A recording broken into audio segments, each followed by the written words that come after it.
কার কোনো প্রশ্ন থাকলে বলতে পারেন।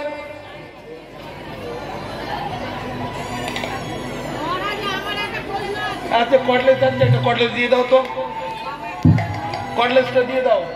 বলুন কি প্রশ্ন?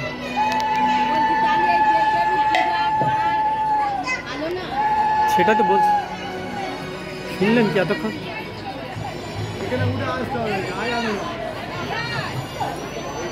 কটলেসটা দিয়ে দাও তাকে।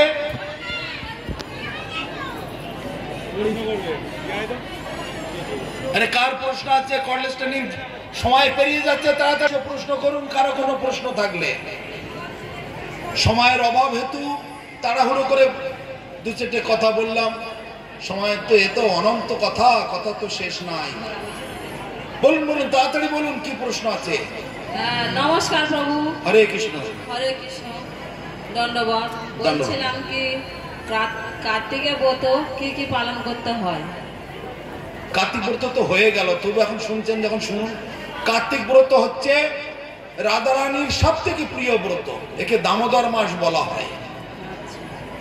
রাধারানী আমাদের যত ব্রত আছে ভাগবতেতে, শাস্ত্রেতে, সনাতন ধর্মেতে সর্বশ্রেষ্ঠ ব্রত হচ্ছে কার্তিক ব্রত আর একাদশী ব্রত। কার্তিক মাসটা চাতুর্মাস্য বলা হয়, শ্রাবণ মাস থেকে শুরু হয়। শ্রাবণ, ভাদ্র, আশ্বিন, কার্তিক পঞ্জিকাতে তারিখ দেওয়া থাকে। শ্রাবণে পর্যায়ে শাকম, শ্রাবণ মাসে শাক খেতে নাই। ভাদ্রে, এই প্রশ্ন করে এদিকে তাকাবেন, এদিকে গল্প শুনছেন কেন? তাহলে শ্রাবণ মাসে শাক খেতে নাই, ভাদ্র মাসে দই খেতে নাই, আশ্বিন মাসে দুধ খেতে নাই, আর কার্তিক মাসে কলাই ডাল খেতে নাই। তারপরে আরো আছে কার্তিক মাসটাতে আর একটু বেশি নিয়ম আছে। এক সেদ্ধ খাওয়ার নিয়ম, যা কিছু এক সেদ্ধ, দুবারে সেদ্ধ হয় আগুনে চাপে দুইবার, এরকম কোন জিনিস গ্রহণ করতে নাই। সেদ্ধ চাল, মুড়ি, এগুলো চিড়ে এগুলো খাওয়া যায় না, সেই জন্য খই খেতে হয়। তারপরে সিম, বরবটি, বেগুন, বহুবিধ জাতীয় জিনিস এগুলো খেতে নাই। কলাই ডাল তো খেতে নাই, আগেই বললাম। সরষের তেল খেতে নাই। তারপরে চুল, দাড়ি, নখ এসব কাটতে নাই। আমরা সেজন্য এখন ব্রত মাস শেষ হয়ে যাওয়ার পরে রাস পূর্ণিমার পরের দিনেতে আমরা সব কেটে কুটে ফেললাম। তারপরে এক শুদ্ধ খেতে হয়। আমাদের গুরুদেব কি করতেন? সারা পৃথিবীর যিনি শ্রেষ্ঠ গুরু ভক্তি সিদ্ধান্ত সরস্বতী ঠাকুর, উনি কিভাবে সেবা করতেন, এই ব্রত মাস কিভাবে পালন করেছেন জানেন? মাত্র 3 মুষ্টি চাল, আতপ চাল 3 মুষ্টি, সেটা মাটির মালসাতে করে সেদ্ধ করে দেওয়া হতো তাকে। তার মধ্যে একটু আলু, পেঁপে, কলা, লবণ ছাড়া, কোনো মশলা ছাড়া সেদ্ধ করে দেওয়া হতো। উনি সেটাই গ্রহণ করতেন। কিভাবে? জমি পরিষ্কার করে দেওয়া হতো, মাটিতে ঢেলে দেওয়া হতো। উনি গোগ্রাসে গ্রহণ করতেন, হাত দিয়েও নয়। দিনে একবার গোগ্রাসে ওইটুকু গ্রহণ করতেন। আর প্রতিদিন 3.5 লক্ষ করে হরিনাম করতেন। নিয়ম সবাইকেই বলে, নিয়ম করে ঠাকুরকে প্রদীপ দেওয়া, নিয়ম করে আরতি করা, নিয়ম করে হরিনাম করা, নিয়ম করে ঠাকুরের সেবা পূজা করা, নিয়ম করে আমার সমস্ত দৈনন্দিন ক্রিয়াকর্ম করব ভগবানের উদ্দেশ্যে। তাকে বলা হয় নিয়ম সেবা বা কার্তিক ব্রত বা দামোদর ব্রত। তাহলে আমাদের গুরুদেব এত নিষ্ঠাভাবে করতেন। ভক্তরা প্রশ্ন করতেন, কেন এত কঠোর পরিশ্রম আপনি করছেন? গুরু কৃষ্ণ রূপ হয় শাস্ত্রের প্রমাণে, গুরু রূপে কৃষ্ণ কৃপা করেন ভক্তগণে। গুরুদেব আপনি সাক্ষাৎ কৃষ্ণ, তা আপনি এত কষ্ট করবেন কেন? তখন গুরুদেব উত্তর দিচ্ছেন, আমাকে, তোমাদের কর্তব্য আমাকে কৃষ্ণের সঙ্গে অভিন্ন দেখা, কিন্তু আমার কর্তব্য কি? তোমাদের সকলের দায়িত্ব আমার মাথার উপরে, তোমাদেরকে উদ্ধার করা, তোমাদেরকে এই মায়ার জগৎ থেকে উদ্ধার করে ভগবানের ধামে নিয়ে যাওয়ার জন্য আমার আগমন। তাই এই কঠোর ব্রত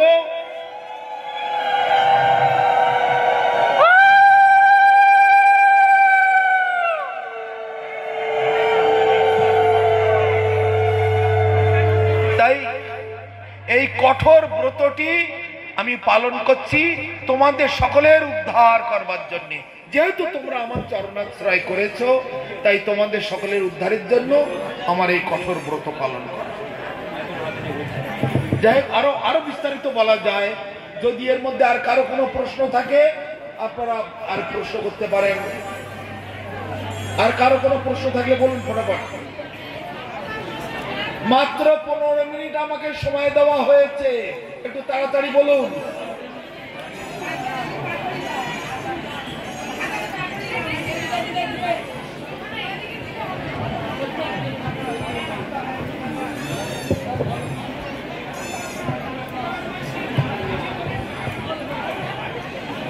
বলুন বলুন প্রভু বলুন। আপনার সহস্র কোটি প্রণাম। জয় হোক কল্যাণ। যাই হোক, আপনার আশীর্বাদে আমার ভক্তবৃন্দদের সামনে আমি অনেক দূর থেকে এসেছি, বেশি বলতে হবে রায়দিঘি থেকে। বলুন। যেটা বলতে চাইছি, খুব ভালো লেগেছে। দামোদর মাসে আমরা নিরামিষ যতটুকু পেরেছি ততটুকু পালন করে ঘৃত বাতি দিয়ে ঠিক আছে। হরিনাম সংকীর্তন করে ঠিক আছে। রাধা মাধবের চরণে আজও যেতে পারিনি। তাই যারা সংকীর্তনে উপরে আছেন, আমি তাই বলছি রাধা মাধবের নাম করে রাধে রাধে একটা সংকীর্তন গান যেন ভজন করি আপনার মুখে। কৃষ্ণ প্রেমানন্দে হরি হরি বলো, রাধা মাধবের জয় দিয়ে হরি হরি বলো। ঠিক আছে, লাস্টে তো কীর্তন, অবশ্যই কীর্তন করে আমরা সমাপ্ত করব। আমরা যে কোনো শুভ অনুষ্ঠান হরিনাম কীর্তন করে শুরু করি, আবার কীর্তন দিয়েই সমাপ্ত করি। এইটাই ভাগবতে, এইটাই শাস্ত্রেতে বলা হয়েছে, সেটা অবশ্যই হবে। সেজন্য আপনাদের কোনো অসুবিধা নেই। যদি আর কারো কোনো প্রশ্ন থাকে, আর কোনো প্রশ্ন আছে কিনা বলুন তাড়াতাড়ি, সময় অল্প আছে সেই জন্য বলছি। যদি আর কারো কোনো প্রশ্ন থাকে,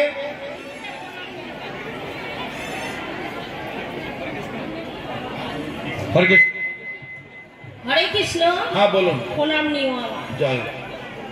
বলছি, এই আপনি যে বললেন এই দুর্গা ঠাকুর মনসা ঠাকুর এগুলো করা উচিত না, হ্যাঁ জানি না তো, ক্ষমা করবে না। ঠিক আছে ঠিক আছে। এরা এই যে মারা আসে উদ্দেশ্য করে প্রণাম পূজা আসতে করে, তাই এগুলো কি আপনাদের চরণে গেলে করতে পারবে না? করতে পারবে, আবার পারবে না। আচ্ছা আচ্ছা, কেন পারবে হ্যাঁ বলুন। আবার কেন পারবে না, এটাই কি। আচ্ছা বলুন। যিনি, তুমি একটা মহিলা নারী, আচ্ছা একবার বিয়ে হয়ে গেছে, আচ্ছা তুমি নিজের স্বামীর থাকতে আবার এর বাড়ি তার বাড়ি অন্য স্বামীর কাছে কি আবার যেতে পারো নাকি? না, পারি না। একটু আগেই বললাম সতী নারীর একটাই পতি হয়, আচ্ছা, আর অসতী নারীদের অনেক পতি হয়। মা আসে এত, আবার মা আসে, মাটা কোথা থেকে এলো? মায়ের বাড়ি কোথায়? মায়ের বাপের বাড়ি কোথায়?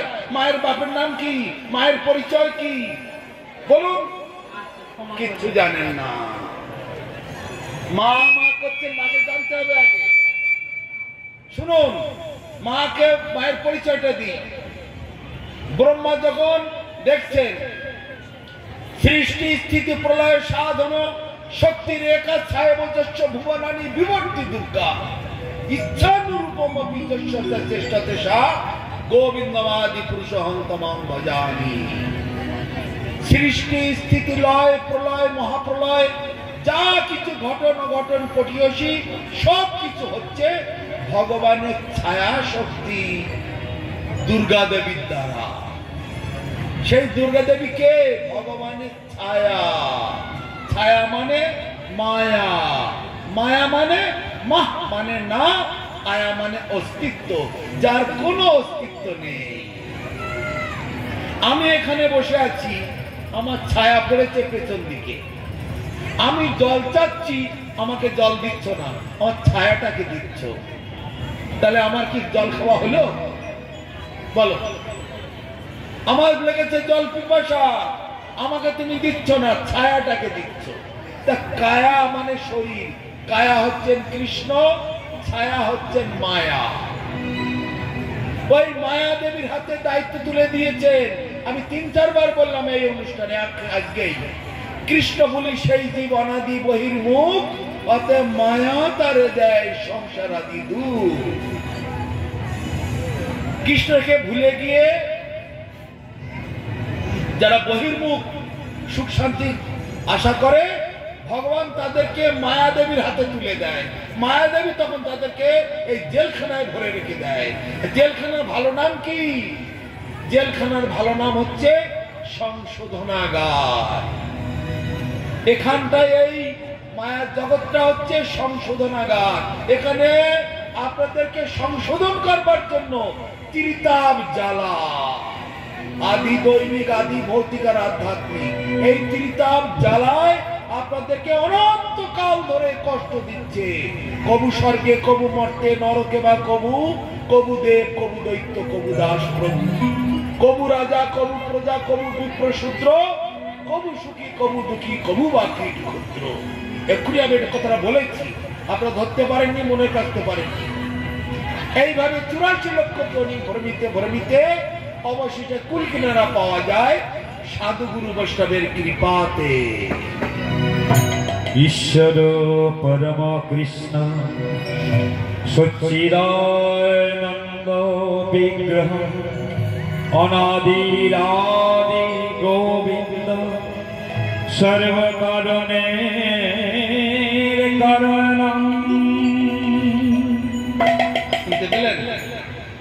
সমস্ত কারণের মূল কারণ হচ্ছেন কৃষ্ণ। কোটি কোটি দেবী দেবতা গাছের পাতার মতো, কারোর সঙ্গে কারো সম্পর্ক নেই, কিন্তু গোড়ার সঙ্গে সকলের সম্পর্ক আছে। গোড়া যদি না থাকতো গাছের পাতাটা কি জ্যান্ত থাকতো? ও তো শুকিয়ে যেত। কিন্তু কোনো পাতার সঙ্গে কোনো পাতার যোগাযোগ নাই, কোনো ডালের সঙ্গে অন্য ডালের যোগাযোগ নাই, কিন্তু সব মেন ডালের সঙ্গে, মেন কাণ্ডের সঙ্গে, এমনকি গোড়ার সঙ্গে তাদের যোগাযোগ আছে। তাই আমাদেরকে সে মূল গোড়া হচ্ছেন এই রাধা গোবিন্দ, তাকে ধরে থাকতে হবে। তারপর আজখানে আরেকটা কথা বলেছি, গীতাতে ভগবান বলেছেন জানতি দেবপ্রতা দেবান, পিতৃন জানতি পিতৃপ্রতা, ভূতানি জানতি ভূতের যা, জানতি মজ্জাতি নবিমাম। এইসব দেবতা জাতি যায় দেবলোকে, এদের আলাদা আলাদা জগৎ আছে। পিতৃপুরুষগণের উপাসক পিতৃলোকে যায়, ভূতের উপাসক মানে জগতের মানুষের উপাসক, জীবজন্তুর উপাসক, তারা সেই সেই লোকে চলে যায়। আর যারা ভগবানের উপাসনা করে তারা ভগবানের ধামে যায়।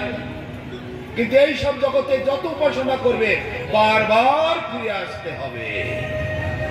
কিন্তু যজ্ঞত্ব ননিবর্তন্তে তদ্ধাম পরমং মম। ভগবান বলছেন আমার ধামে একবার আসতে পারলে তাকে আর ফিরে যেতে হয় না। বারবার জেলখানায় আসা আর জেল থেকে বেরিয়ে যাওয়া, এটা কি ঠিক? না একেবারে পার্মানেন্ট বাড়িতে থাকাই ভালো? কোনটা ভালো? তা নিজের বাড়ি নিজের ঘর হচ্ছে ভগবানের ধাম। এটা সাধু সঙ্গ না করলে জানতে পারা যায় না।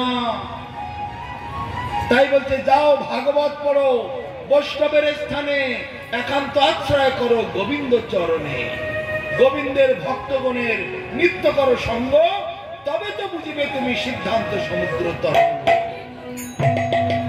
অতএব গোবিন্দের ভক্তগণের সঙ্গ করলে সবকিছু জানা বোঝা যাবে।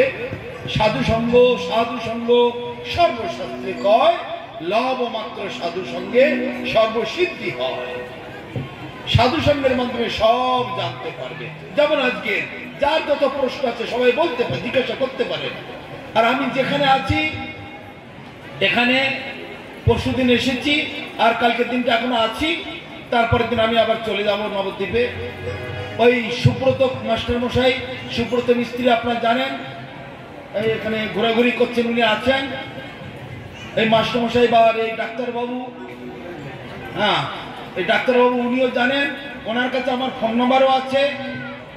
আমার কারো যদি কোনো প্রশ্ন থাকে ফোনের মাধ্যমেও যোগাযোগ করতে পারবেন। আর এই ডাক্তারবাবু মাস্টারমশাই ওনারা সবাই আমাকে জানেন। ওনাদের আপনাদের লোকাল লোক, ওনাদের সঙ্গে যোগাযোগ করলে তাহলে আমার বা কারো কোনো প্রশ্ন থাকলে ফোনের মাধ্যমে জিজ্ঞাসা করতে পারবেন, কোনো অসুবিধা নেই। এখন সময় কম, ওনাদের আবার অন্য শিল্পীরা এসে বসে আছেন, তাদের আবার এখানে জায়গা দিতে হবে। আমি যদি বেশি জায়গা সময় নিয়ে রাখি তারা আবার অসন্তোষ হবেন। তাই একটু কীর্তন চাইছেন, একটু কীর্তনটা ঠিক আছে, হবে হবে, অবশ্যই অবশ্যই অবশ্যই। যাক সময় কমে গেছে বলে আর বেশি আর আপনাদেরকে দিতে পারছি না। যদি কখনো আবার সুযোগ হয়, সময় হয়, আবার ভালো করে কথাবার্তা হবে, সে আর জানি না। বললাম তো আমরা চেষ্টা করছি মহারাজকে আবার আগামী বছর 4 ঘন্টা না 5 ঘন্টা আমরা সময় দিয়ে পাঠ শোনাবো। আমরা আগামী রাস পূর্ণিমায় এই মহারাজকে আমরা ঠিক করছি সেদিনকে সারাদিন বিকাল থেকে তার পাঠ করতে হবে। হরে কৃষ্ণ। আমি এদেশে অল্প থাকি, বেশি অংশে বিদেশে থাকি। বিদেশে একটা অনুষ্ঠান আপনারা হয়তো বিশ্বাস করতে পারবেন না, আজকের এই 40 বছর ধরে পৃথিবীর প্রায় 150খানা কান্ট্রিতে ঘুরছি। পৃথিবীর 150খানা দেশে, America, England, Russia, Germany, Ireland, Holland, New Zealand, Australia, তারপরে আমেরিকা, উত্তর আমেরিকা, দক্ষিণ আমেরিকা, আফ্রিকা, মরিশাস, তারপরে নিউজিল্যান্ড, থাইল্যান্ড, সিঙ্গাপুর, মালয়েশিয়া, বিভিন্ন দেশ, প্রায় 150খানা দেশেতে ঘুরছি। এক একটা দেশে এক একটা অনুষ্ঠান হয়, হয়তো 2 ঘন্টার অনুষ্ঠান, সেইটা চলতে চলতে কারো কোনো জায়গায় 8 ঘন্টায় গিয়ে শেষ হলো, কোনো জায়গায় 4 ঘন্টার অনুষ্ঠান, সেটা শেষ করতে করতে 12 ঘন্টা, 16 ঘন্টা, 18 ঘন্টা, কোনো কোনো জায়গায় 20 ঘন্টা পর্যন্ত অনুষ্ঠান হয়েছে একই জায়গায় বসে। এখানে তো 2 ঘন্টা আমাকে সময় দেওয়া হলো, 2.5 ঘন্টা গিয়ে সময় দেওয়া হলো, কিন্তু অন্য অন্য যে দেশেতে 12 ঘন্টা, 16 ঘন্টা, 18 ঘন্টা, 20 ঘন্টা পর্যন্ত আমি অনুষ্ঠান করেছি এক জায়গায় বসে। মানুষ কেউ ওঠে না, শুধু প্রশ্ন প্রশ্ন আর প্রশ্ন। যদি বলি কারো প্রশ্ন আছে, সবাই হাত উঠতে থাকে, সবাই হাত উঠতে থাকে, আমার একটা প্রশ্ন আছে, আমার একটা প্রশ্ন আছে, আমার একটা প্রশ্ন আছে। তাদের প্রশ্নের সমাধান করতে করতে করতে করতে করতে করতে আজকের বেলা 2টার সময় বসলাম, তো কালকে সকাল 8টা বেজে গেল একই জায়গায় বসে। রাত দিন বলে কিছু ওরা বোঝে না। এতদিন পরে পেয়েছি, আর কোন কালে পাবো কিনা তার ঠিক নাই। আমাদের সমস্ত ক্ষুধা আপনি মিটিয়ে দিয়ে যান, কিন্তু আমাদের দেশের লোকেদের অত ক্ষুধা নাই।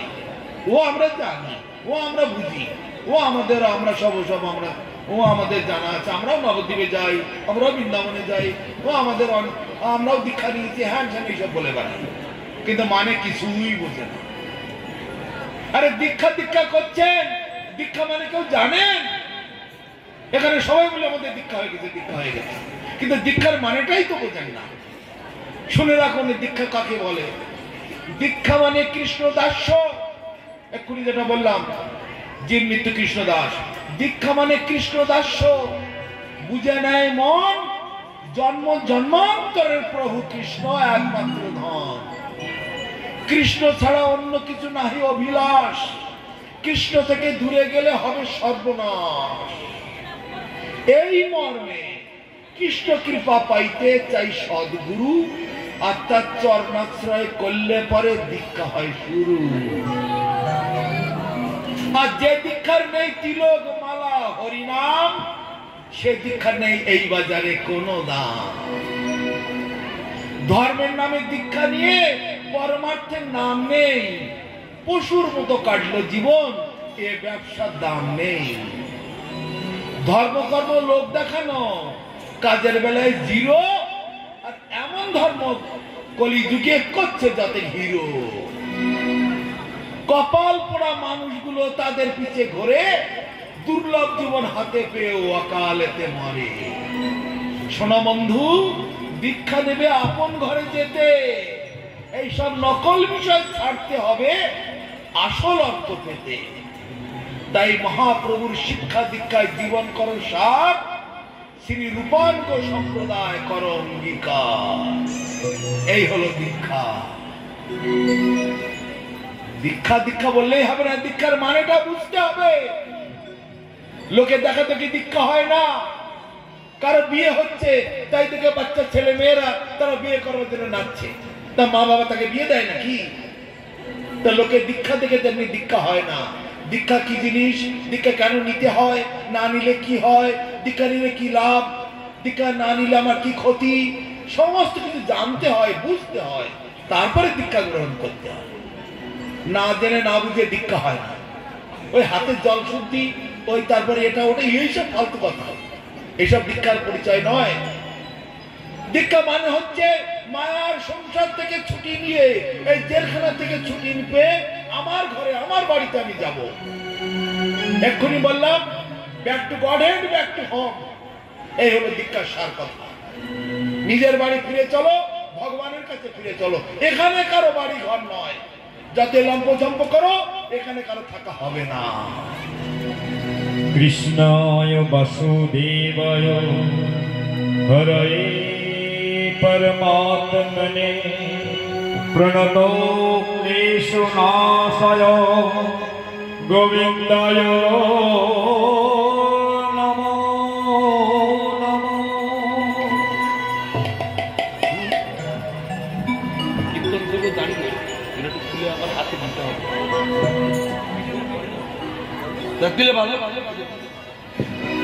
তাহলে এখন ক্রিয়াকর্তা তো আমাদের এখন আপাতত দোকান বন্ধ করতে করছে। এখন দোকান বন্ধ করতে হবে, আর উপায় নেই। খরিদ্দার আসলে আর কি হবে? খরিদ্দারকে আর এখন আজকের মতো কেন, যখন ওই কি বলে, যখন এই লকডাউনের সময় পুলিশ এসে ডান্টা মারতে লাগে, দোকান বন্ধ করো, খদ্দের আসলে কিছু করে